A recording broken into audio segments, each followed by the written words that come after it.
आज ठाणे शहरात वाहतूक सुधारण्यासाठी युलूप प्रकल्पाचं भूमिपूजन पार पडलं। त्यासाठी उपमुख्यमंत्री एकनाथ शिंदे, विधान परिषदेचे उपसभापती सचिन अहिर यांच्यासह अनेक नेते मंडळी उपस्थित होते। ठाण्यातील तीनहात नाका म्हणजे सर्वाधिक वाहतूक कोंडीचा परिसर। यासह ठाण्यातील किमान 9 मार्गावरची वाहतूक कोंडी सोडवण्यासाठी MMRDA आणि ठाणे महानगरपालिकेद्वारे हा महत्त्वाकांक्षी प्रकल्प आणला, ज्याचं उद्घाटन झालं। हा प्रकल्प पूर्ण झाल्यानंतर शहरातील वाहतुकीची समस्या मोठ्या प्रमाणात सुटेल असा विश्वास एकनाथ शिंदेंनी व्यक्त केला। पण कार्यक्रम गाजला तो सचिन अहिरांच्या एका वक्तव्यानं।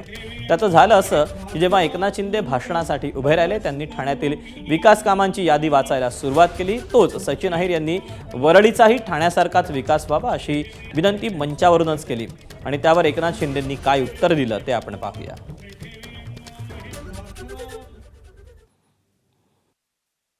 वरळीमध्ये आता ते आपल्याला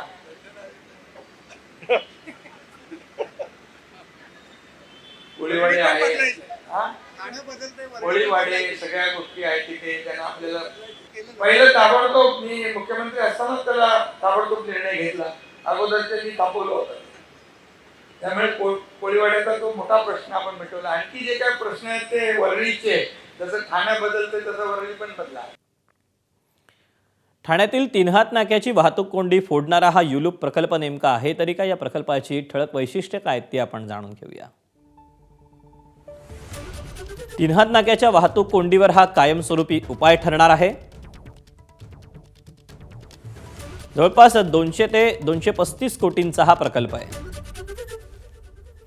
ही वाहतूक कोंडी फोडण्यासाठी यू आकाराचा उन्नत उड्डाण पूल उभा केला जाणार आहे। पुढील 1.5 ते 2 वर्षात याचं काम पूर्ण करण्याचं नियोजन आहे।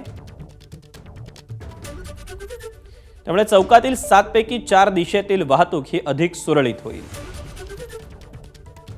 या प्रकल्पासाठी अत्याधुनिक अभियांत्रिकी तंत्रज्ञानाचा वापर करून उभारणी केली जाणार आहे आणि यामुळे ठाण्यातील वाहतूक व्यवस्थेला मोठा दिलासा मिळण्याची अपेक्षा व्यक्त केली जाते।